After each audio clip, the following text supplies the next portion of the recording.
Thank you so much. This whole project today is such a labor of love because when we think about health, we're thinking about it today from so many different places.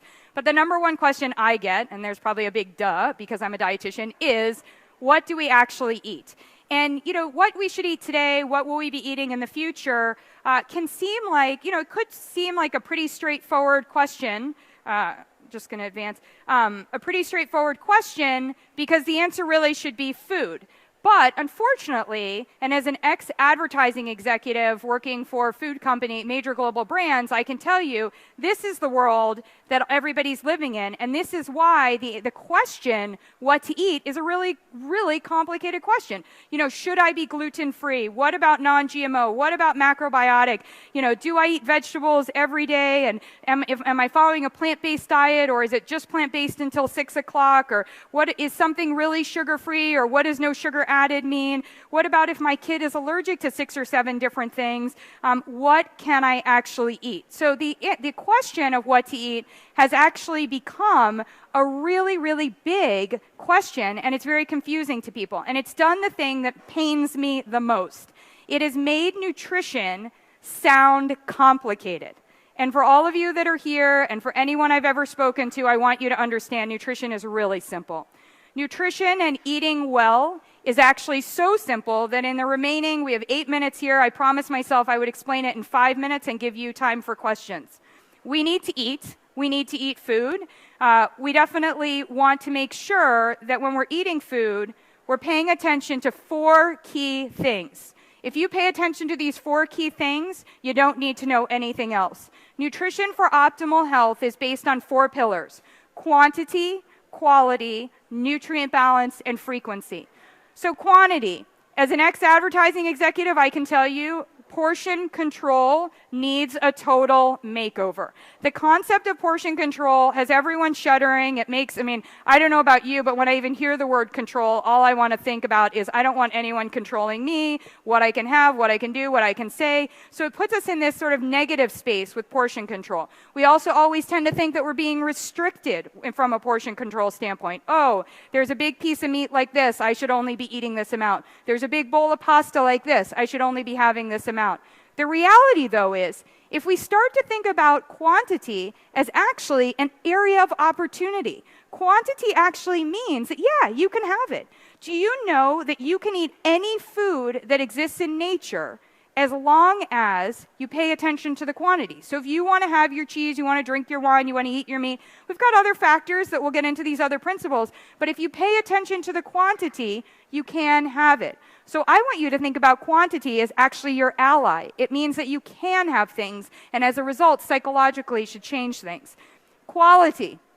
I am a qualitarian. I fundamentally think everybody should be a qualitarian. To me, it is the only piece that we need to focus on today because it is such a part of that confusion, and it's also such a part, unfortunately, of the problem. When we talk about nutrition for optimal health, the reason we need to focus on quality is that we have chemistry lab projects. Chemistry is awesome. I love the class. I love to blow things up, add stuff, do stuff. It's really great.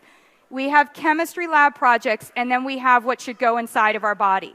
We need our body to recognize what it is getting. When it recognizes what it is getting, and it recognizes it easily, it can work easily. It works efficiently. It doesn't get irritated. It isn't like it's trying to every single day read or understand a language that it doesn't recognize. When we focus on quality, we get another vote for yes, you can. So the answer always isn't going to be the veggie burger is better than the beef burger, or the fish, you shouldn't have the fish and you should have the hemp seeds. The answer is going to be what is the quality of any of those? You have to ask yourself that question first before we move over. So that's answering questions like, is it organic? Is it non-GMO? Is it made with artificial ingredients? Are they telling me things on the front of the package that they're not delivering on in the ingredient label? Those are important things to know from a quality standpoint. The last two, nutrient balance and frequency. Nutrient balance is very key. We have focused for too long on calories. How many people here have ever been told to count calories or have paid attention to the calories? and in particular, the calories that you consume in the day. And if you haven't been told that way, you're kind of lucky because the rest of America has been taught that way. And the challenge that we have is that when we ascribe numbers of calories in a day, we are not focusing on, number one, quantity, how much are you having at any one time. We're focusing on how much you're having during the day, but we're also not focusing on what the quality of those calories are. We're not focusing on what the nutrients of those calories are. So from a nutrient standpoint, carbohydrates do one thing in the body, proteins do something else, fats do something else, and my fourth food group, non-starchy vegetables, do something else entirely.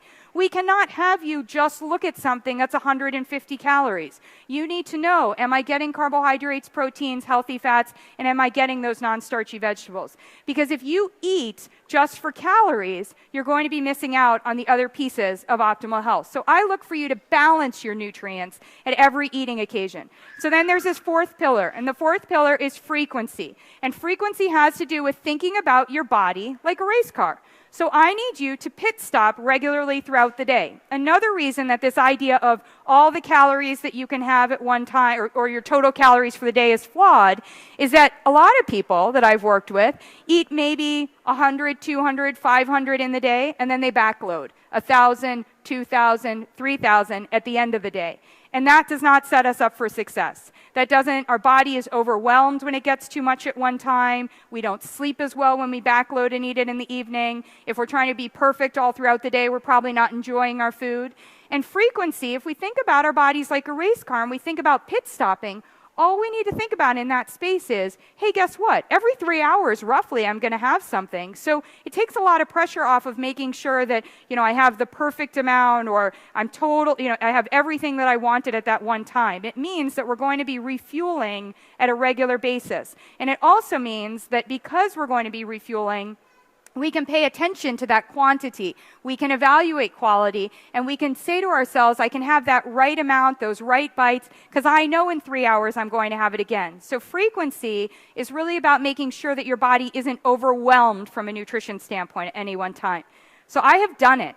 That is it. When it comes to what we need to eat tomorrow, I have this all on my website for free in a download that explains to you where the nutrients fit. You will see that I've added that fourth food group across the bottom, the non-starchy vegetables.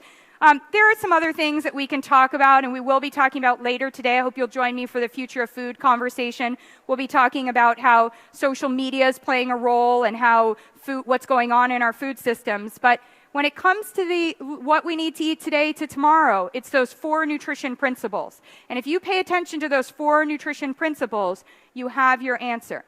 So if it's that simple, everybody should be able to have and to achieve nutrition, better quality nutrition, which will deliver optimal health. So that is the end. Does anyone have any questions for me? So, I was listening to your frequency bit, and there's a whole movement out there, of course, called intermittent fasting. Yes. What do you think about that? What do you tell people that think that you should have 16 hours of non-feeding time per day? Great. I love movements. They're awesome. The movements that are out there have pretty much assured me job security as a dietitian for as long as I want to work, and unfortunately probably longer. And I say that in jest, but also with some merit.